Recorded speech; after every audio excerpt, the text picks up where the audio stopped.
Hello, good evening, everyone. I am so sorry for starting this meeting late today. We have been so occupied today. Um, that's why we could not even do our simulation training for those that were scheduled today. Even though we made attempts, but some of the group members did not join, and so we were caught up with other activities. So other schedules we have to like look at them without attending to it. But we are very sorry for the inconveniences we might have caused those that were supposed to do their presentation today, and most especially Group 69. For other groups, Group 12, they didn't show up. And of course, uh, we have another group that will be doing their presentation after the class today. So let's hope that they will have the opportunity to do their own. I'm talking about peace and conflict management. I'm not talking about human rights. We are not doing presentation in human rights, right? So it's peace and conflict management. So that's what I'm talking about.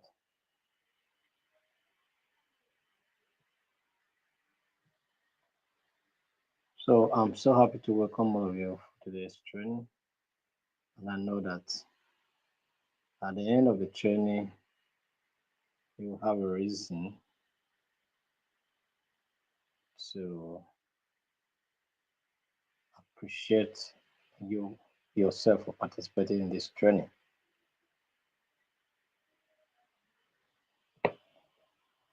All right, so today we'll be looking at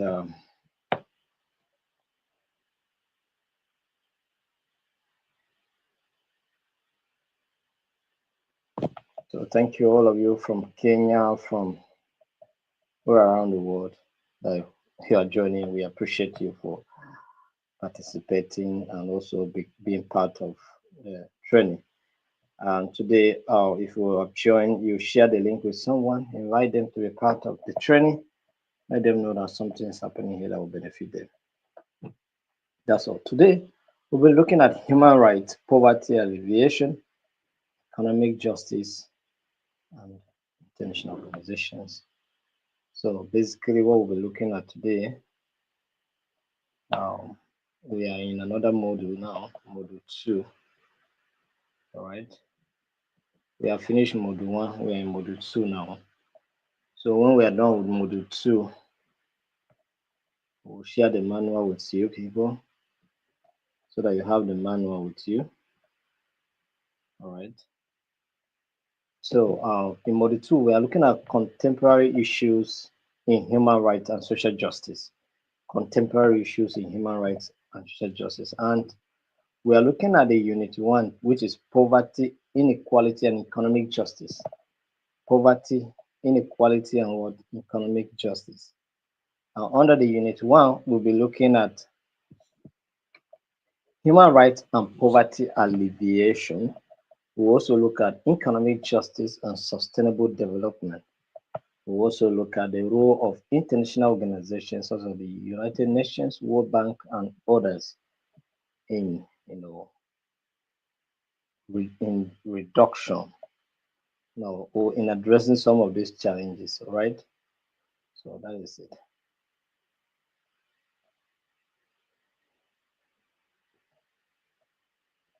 So when we talk about human rights and poverty alleviation,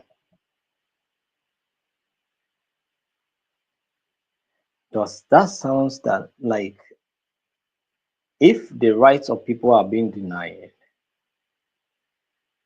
it causes poverty? If the rights of people are not being cut off, does it facilitate poverty? And if the rights of the people are being fulfilled, promoted, and protected, does it reduce poverty? Does it mean that the protection of your rights and the guarantee of your rights reduces poverty?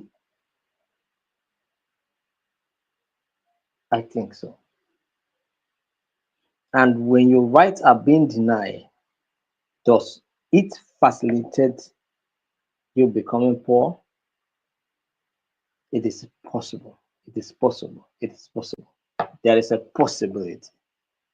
So this is what we'll be looking at today. So human rights and poverty alleviation. So we have defined human rights as a fundamental right inherent to all individuals, regardless of nationality, race, gender, or any other status. So, and we mention some of these rights. We say they include civil, political, economic, social, and cultural rights, such as the rights to life, rights to education, right to work, right to healthcare, and adequate standard of living.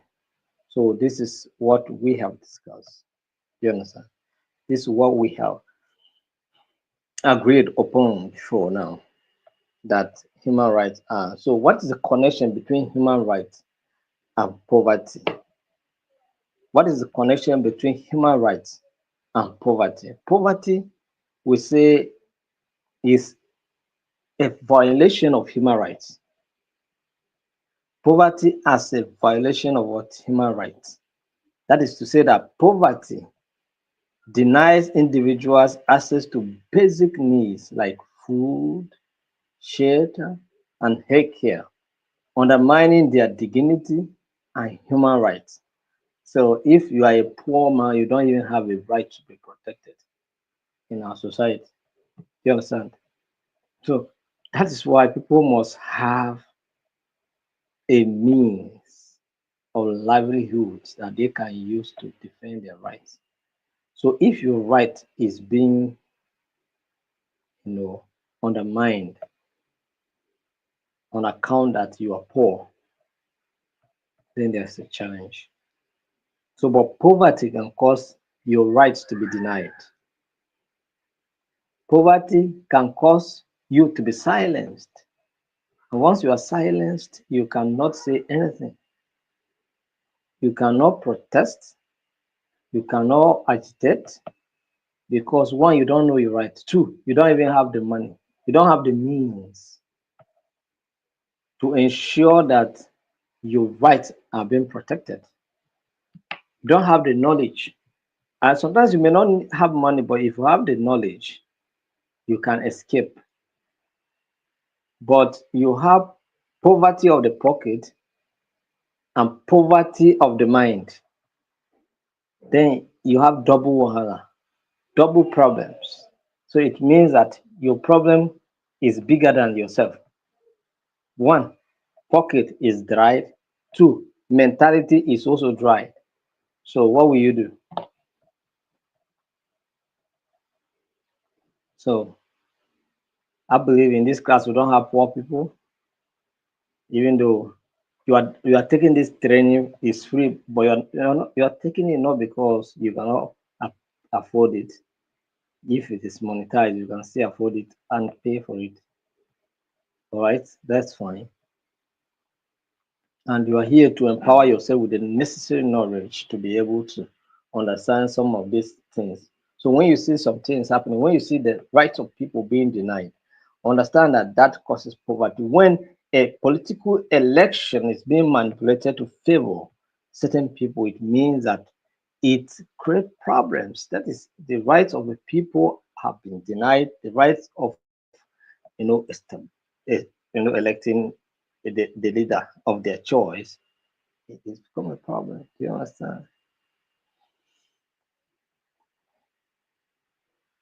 So poverty denies individual access to basic needs like food, shelter, and healthcare, undermining their dignity and human rights.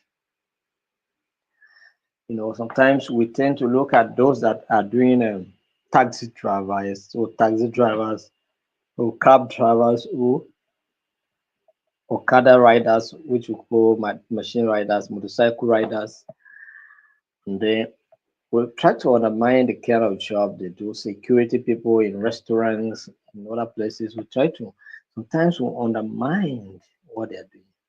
Or there's dignity in labor. All right. So it's better to be responsible than to be irresponsible. So, and that's why I do respect people and their job. Do you understand?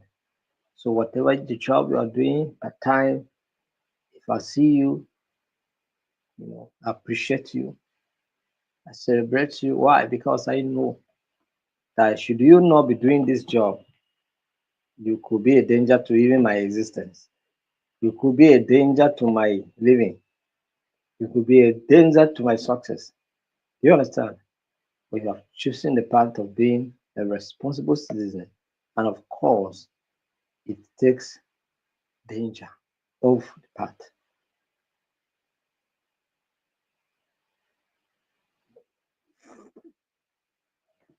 But if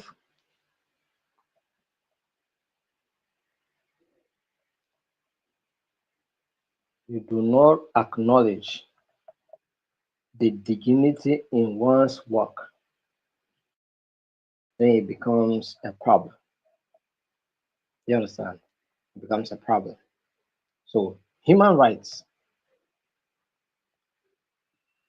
as tool for poverty alleviation. We say poverty as a violation of human rights. Do you understand? So, because when you cannot access anything because of your poverty, we are still saying that human rights as tools for poverty alleviation. So, how do you use your rights, or how with by the provisions of your rights, it reduces poverty? By upholding rights such as the rights to education and fair wages, societies can address systemic poverty and inequality. You understand? So it's left for us to acknowledge and protect and guarantee and uphold the rights of the people, you know.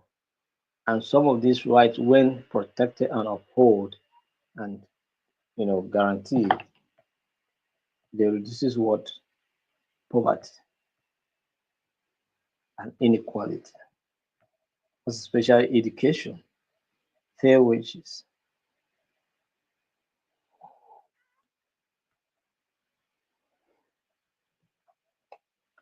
For example, education in regions like sub-Saharan Africa, initiatives like UNICEF's Education for All have improved access to what? Access to primary education, reducing what? Poverty by equipping children with skills for employment.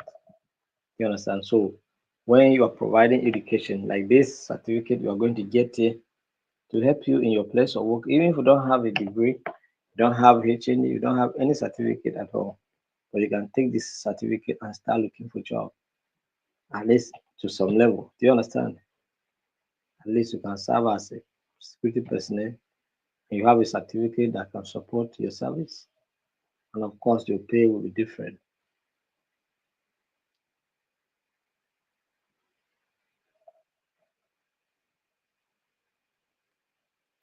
So, healthcare, universal healthcare programs such as Thailand's universal coverage scheme have drastically reduced healthcare related poverty by ensuring access to affordable medical services. So, when medical services within the range that average persons can afford, then they are good to go. But in a situation whereby you cannot afford healthcare services because of poverty, then it's become a problem.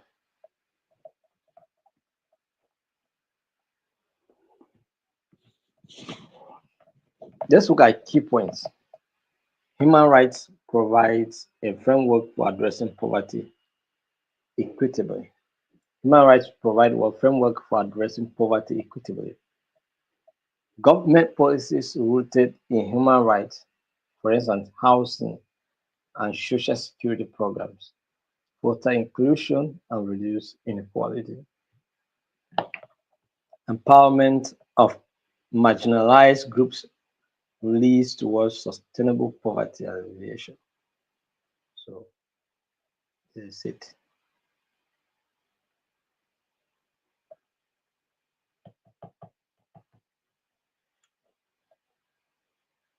So when the rights of people are being upheld by the government, when policies of government are inclusive, you know, when policies of government promote, accountability, transparency, and equitable distribution of resources, what you see is poverty reduction because people will be engaged in activities with their hands and can get more.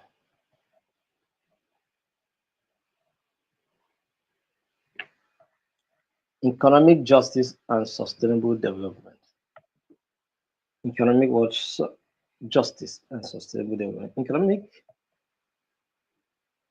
justice refers to the distributions, the fair distribution of resources, opportunities, and benefits in the society.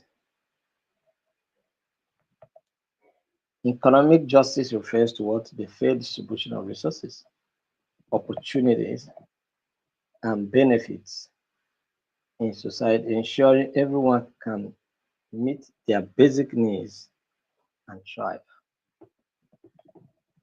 So, economic justice ensure that there's equal distribution of resources, opportunities, and benefits.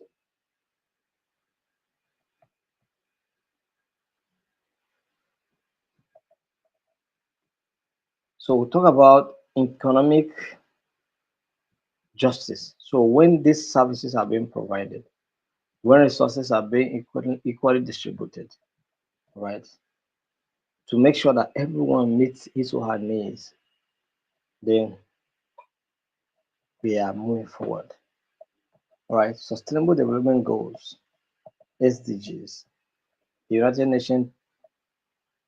Nations 2030 agenda highlights goals like no poverty, quality education, and reduce inequalities, all right, which align economic justice with sustainability.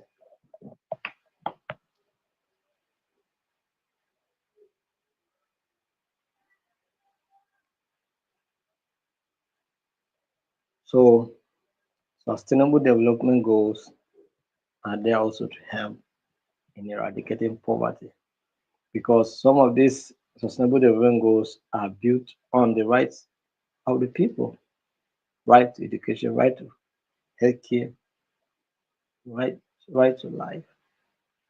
Yes.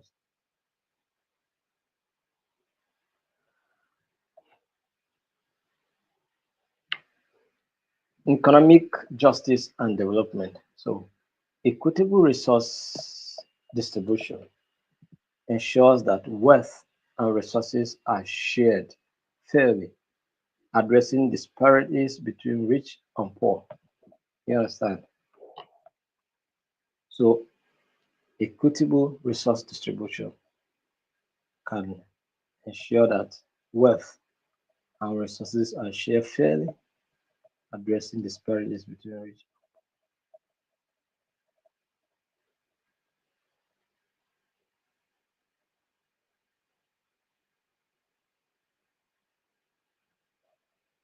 So, talk about access to opportunities, education, healthcare, and technology. Um, Access to reduce what poverty and create an equitable society. So, when you have access to healthcare, education, and technology, they reduce what poverty and they create an equitable society. So, we talk about environmental sustainability. Sustainable practices balance economic growth with ecological preservation, ensuring resources for future generations. So, sustainable practices or environmental sustainability bring about, you know, preservation and conservation of natural resources for the next generation to come. While we are meeting our needs, we are making sure that the needs of the next generation are not compromised. You understand? Are not compromised.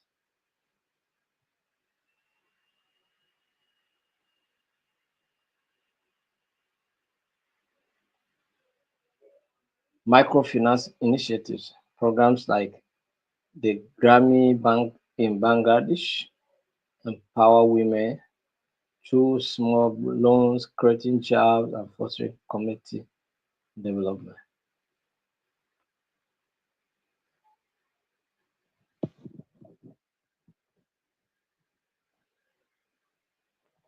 So renewable energy projects like the ones in Kenya, Kenyans are focused on geothermal and solar energy contributes to economic growth while addressing climate change. So the Kenyan government is focusing so much on geothermal and the solar energies so that will also help to reduce emissions, all right? Greenhouse houses emission will reduce, and of course, life will be meaningful, better, all right? So challenges and solutions. Overcoming entrenched inequalities require progressive taxation and social welfare programs. Progressive taxation, but we don't want tax in our country because they say that it will push more people into poverty. They are not looking at it that it will make the state government to sit up and do their job, generate revenue that will benefit them.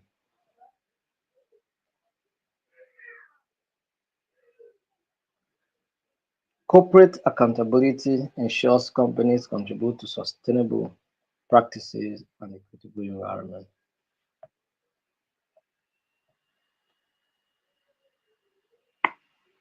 Corporate accountability.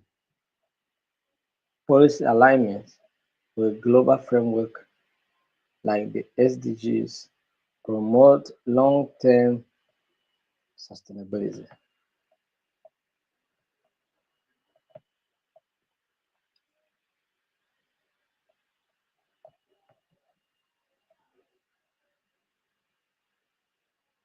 So let's look at the role of international organization. So what role international organizations are playing to ensure that some of these disparities have been removed and people know living together.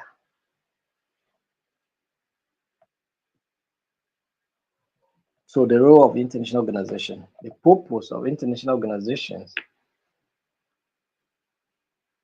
is to foster collaboration among nations to address global challenges like poverty, inequality, and environmental degradation. So this is one of the key responsibilities of international, or these are some of the key responsibilities of international organizations. And the key roles include advocacy, funding, research, and capacity building. Right. So these institutions provide these abilities of people to be able to carry out these demands and create a just society for all.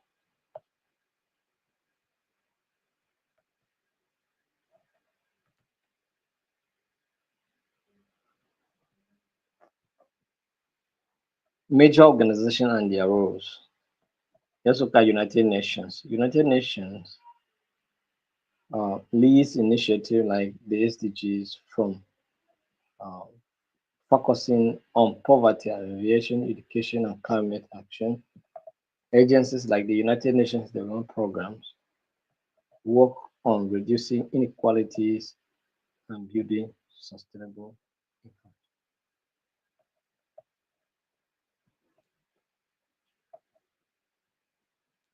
So the United Nations is responsible for global peace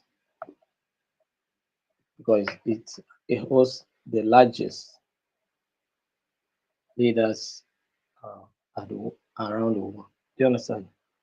So far as peace is concerned, the United Nations has been on the forefront, bringing programs. And that's why we have United Nations peacekeeping missions. Do you understand?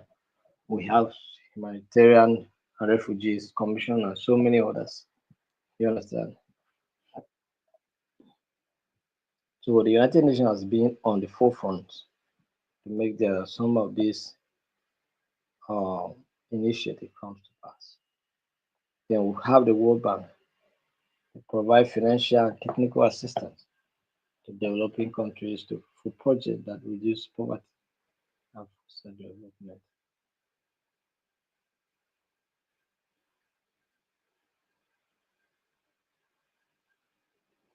So the World Bank is the major financier of some of these projects that we see. All right. So they continue to send money into the system to reduce poverty. You understand? Then we'll talk about international monetary funds, promote global economic stability and provide loans to countries facing financial uh, crisis.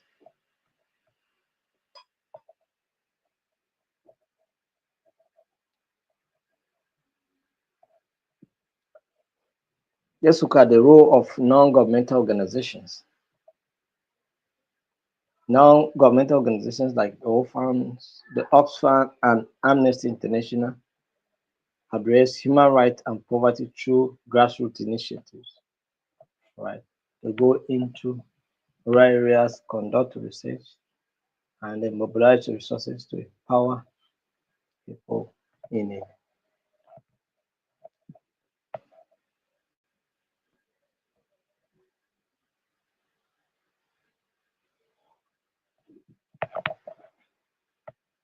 So this is the role some of these international organizations are playing to make sure that we achieve peace in our world. All right. So which one of these appeals to you the most?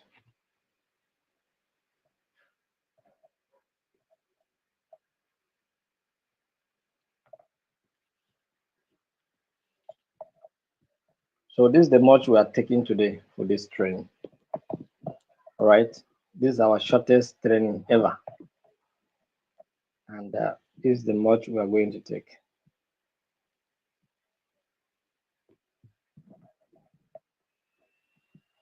So any question?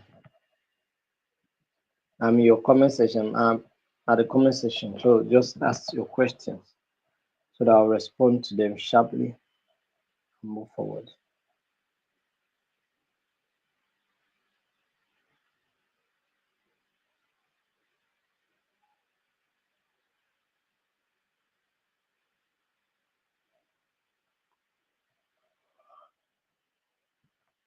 Ask your question. I'm your comment section. I want to pick your questions so that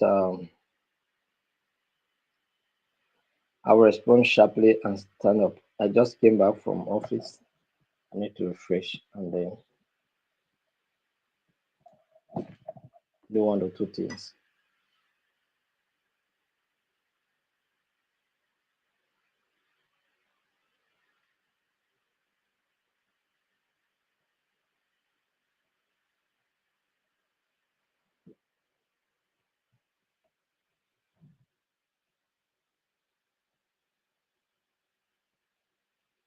Okay, in the absence of any question, we'll see tomorrow.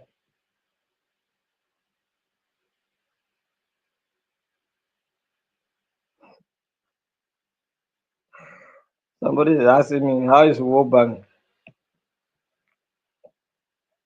Somebody is asking me, how is World Bank getting their money? I don't know. Ah, but they produce money now. They can produce money. They authorize even the national institution to produce money. So they have money. They are the ones giving loans, giving all of that. They do businesses a lot.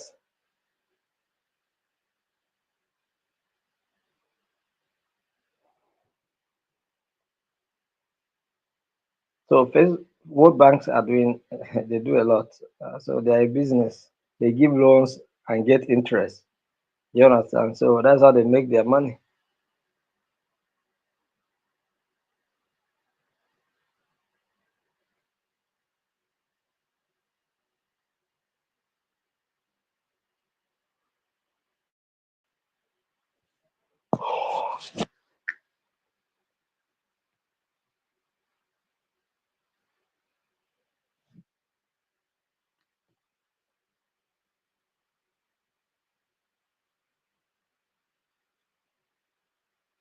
Okay, we'll see tomorrow by 7.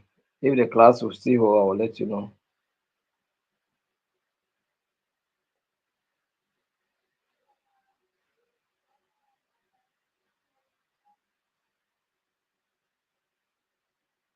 World Bank controls currency of all nations, like I said before.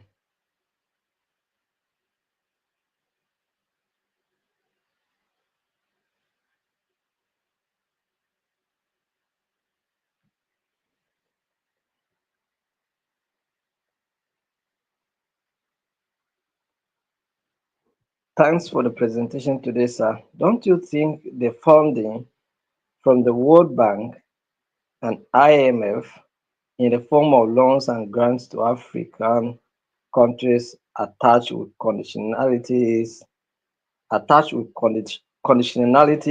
are rather perpetuating poverty in Africa rather than alleviate poverty because the conditions attached to loans do not align with the needs of the population. It is possible. It's possible to say that those conditionalities and those interests attached to those loans you know, as some kind of traps. Do you understand? If we want to criticize it, but I feel that it's not mandatory that countries should be taking those loans. You understand?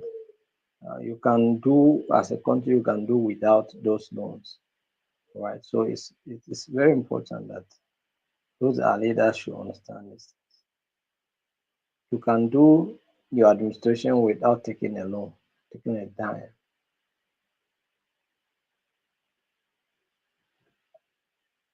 So to some extent, those loans can it's possible that they can be source of our problems.